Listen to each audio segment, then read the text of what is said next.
এবার নীলাঞ্জনের আসল পর্দা ফাঁস করার জন্য রীতিমতো ডক্টরের শরণাপন্ন হলো রায়কে জোর জবরদস্তি করে তুলে নিয়ে গিয়ে অনির্বাণ। হ্যাঁ বন্ধুরা, ভিডিওতে লাইকতে দেখতে থাকুন। যে মুহূর্তে কিনা অনির্বাণ চিৎকার চেঁচামেচি করে রায়কে আসল সত্যটা দেখানোর চেষ্টা করতে থাকে, ঠিক সেই মুহূর্তে রায় বলতে থাকে যে আমি কোনো মতে তোমার কথাও বিশ্বাস করতে পারছি না অনির্বাণ, দোহাই তোমার, তুমি প্লিজ আমাকে আর ভুল বোঝানোর চেষ্টা করো না, আমার বোনের বিরুদ্ধে আমাকে উস্কে দেওয়ার তুমি চেষ্টা করো না, তুমি যতই চেষ্টা করো না কারণ আমি কোনো মতে এবারে তোমার কথায় পা দেবো না। ঠিক সেই মুহূর্তে অনির্বাণ বলতে থাকে যে ঠিক আছে, তোমার আমার উপরে সন্দেহ হচ্ছে তাই তো, যে আমি ভুলভাল বকে আমি নীলাঞ্জনাকে এই বাড়ি থেকে তাড়ানোর ব্যবস্থা করছি তাই তো, তুমি বলছো তাহলে ডক্টরের কাছে চলো, ডক্টরই না হয় তোমাকে চেক আপ করে তোমার আসল রিপোর্টটা বলে দিবে যে তোমার কতটা ঠিক উন্নতি হয়েছে আর কতটা ঠিক অবনতি হয়েছে, সেটা না হয় তুমি ডক্টরের মুখ থেকে শুনে নিও। ঠিক সেই মুহূর্তে রাই বলতে থাকে ঠিক আছে, বরঞ্চ চলো তুমি, আমি আজ তোমার সাথে ডক্টরের কাছে যাবো। অন্যদিকে ডক্টরের কাছে যাওয়া মাত্র ডক্টর চেক আপ করে রাইকে বলতে থাকে যে রাই, আমি এসব কী দেখছি রিপোর্টসে, বলো তো তোমার কোনো রিপোর্টসই তো ভালো আসেনি, তার থেকে বড় কথা তুমি গিয়ে যেই মেডিসিনগুলো আমি তোমাকে দিয়েছিলাম বা যে ডায়েট প্ল্যানটা আমি তোমাকে দিয়েছিলাম সেটা কোনো কিছুই মেনটেন করে তুমি চলছো না, নয়তো এরকম তোমার অবনতি কী করে হয়ে গেলো বলো তো। তুমি তো দিব্যি ভালোই ছিলে কি মিস্টার অনির্বাণ সেন, আপনাকে তো বলেছিলাম যে স্পেশালি ওর একটু খেয়াল রাখার চেষ্টা করবেন, আপনি কি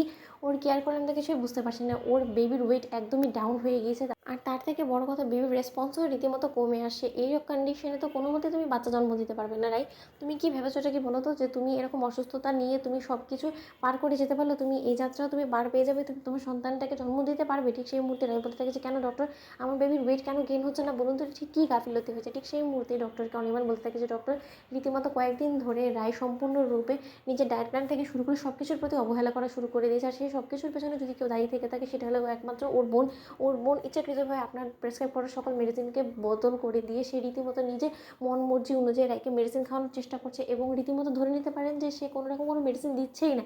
সে একটা জিনিসই রায়ের মাথার ভেতরে ঢুকিয়ে ফেলেছে যে না, রায়ের এই মেডিসিনগুলোতে শুধুমাত্র রায়ের সন্তানের ক্ষতি হচ্ছে, এছাড়া কোনো কিছু না। ঠিক সেই মুহূর্তে রাই বলতে থাকে যে ডক্টর সেরকম কোনো কিছু না, আসলে আমিও অনেক জায়গা থেকে শুনেছি যে মেডিসিন খাওয়ার ফলে নাকি সন্তানের ক্ষতি হয়ে যায়, এই জন্য আমি আসলে মেডিসিনগুলো টোটালি অফ করে দিয়েছি। তার থেকে বড় কথা, আমার টেস্টবার চেঞ্জ করার জন্যই আমার বোন আসলে আপনার ডায়েট প্ল্যানটা চেঞ্জ করেছে, এছাড়া কোনো কিছু না। ঠিক সেই মুহূর্তে ডক্টর বলতে থাকে যে দেখো রায়পূর্ণা, তোমার কিন্তু ওই অপারেশনের কথাটা মাথায় রেখে আমি তোমার ডায়েট প্ল্যান করেছিলাম এবং তোমাকে মেডিসিনগুলো প্রেসক্রাইব করেছিলাম, আমি কিন্তু তোমার ক্ষতি চাই না, আমি তোমার ভালো চাই বিধায় কিন্তু আমি সেটা তোমাকে দিয়েছিলাম, কিন্তু তার সত্ত্বেও তুমি যদি তোমার শত্রু ভেবে নাও আমাকে, তাহলে তো সেটা তো আমারই সমস্যা। তাই আমি তোমাকে বলবো তুমি বরঞ্চ তাহলে, তুমি যখন তোমার বোনের উপরে বেশি বিশ্বস্ত, তাহলে তোমার বোনের অনুযায়ী তুমি না হয় চলো, দেখো গিয়ে তুমি শেষমেশ যে তোমার সন্তানকে হারিয়ে বসো। কারণ আমার মনে হয় যে তুমি যদি ডক্টরের থেকে বেশি তোমার বোনের উপরে ভরসা করতে শুরু করে দাও, তাহলে হয়তো তুমি কোনোদিনও তোমার সন্তানকে তোমার গর্ভে রাখতে পারবে না, রীতিমতো তোমার সন্তান গর্ভেই মরে যাবে, কারণ তোমার সন্তান যথেষ্ট পরিমাণে উইক হয়ে গিয়েছে।